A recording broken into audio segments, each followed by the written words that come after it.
ચલો ready start.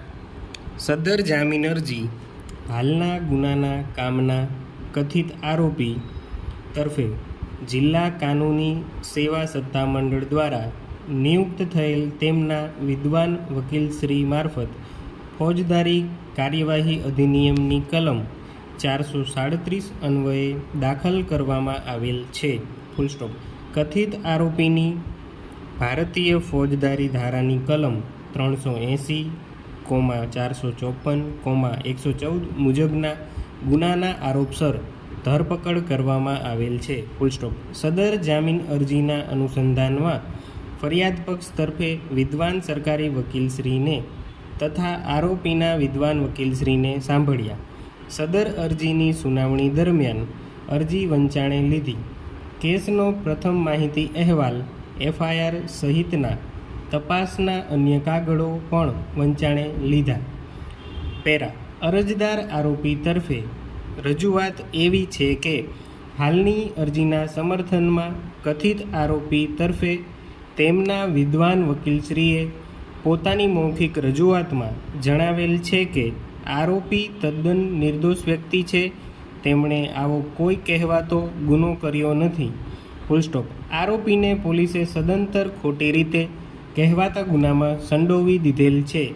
Full stop. આરોપીનો કોઈ ગુનાહિત ભૂતકાળ નથી. આરોપી ક્યાંય નાસી ભાગી જાય તેવા નથી. ખટલા દરમિયાન દર મુદતે બિનચૂક હાજર રહેવાની બાંહેધરી આપે છે. નામદાર કોર્ટ ફરમાવે તે તમામ શરતોનું પાલન કરવા રાજી ખુશી અને તૈયાર છે. Full stop. સદર કેસના અન્ય આરોપીને નામદાર જિલ્લા અને સત્ર ન્યાયાલય દ્વારા જામીન ઉપર મુક્ત કરવામાં આવેલ છે.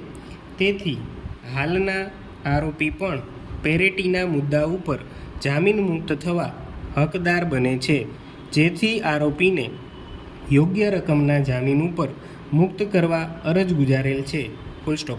આમ અત્રેની નામદાર કોર્ટને જામીન ઉપર મુક્ત કરવાની સત્તા હોય મજકૂર આરોપીને યોગ્ય શરતોના જામીન ઉપર મુક્ત કરવાની વિનંતી ગુજારેલ છે. Full stop. પેરા. સરકાર તરફે રજૂઆત એવી છે કે હાલની અરજીનો વિરોધ કરતા સરકાર તરફે વિદ્વાન APP શ્રીએ લેખિતમાં શેરો કરી આપી પોતાની મૌખિક રજૂઆતમાં જણાવેલ છે કે કહેવાતા બનાવમાં અને કથિત ગુનામાં આરોપીની સંડોવણીના પૂરતા પુરાવા મળેલ છે. સદર કેસના કથિત આરોપીઓને CCTV ફૂટેજના આધારે ઓળખ પ્રસ્થાપિત થયેથી પકડી પાડવામાં આવેલ છે. Full stop. કથિત આરોપીના કબજામાંથી ચોરી થયેલ મુદ્દામાલ વાસણો મળી આવેલ છે અને કથિત આરોપીને મુદ્દામાલ વાસણો સાથે રંગે હાથ ઝડપી પાડવામાં આવેલ છે.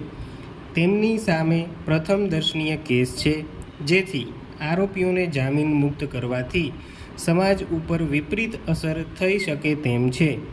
તેમને જામીન મુક્ત કરવામાં આવ્યેથી સરળતાથી મળી આવે તેમ નથી અને તે ફરીવાર આવા જ પ્રકારની ગુનાહિત પ્રવૃત્તિમાં જોતરાઈ જાય તે સમાજને અને લોકોને વધુ નુકસાન પહોંચાડી શકે તેમ છે, જેથી હાલની અરજી નામંજૂર કરવા વિનંતી ગુજારેલ છે. સ્ટોપ.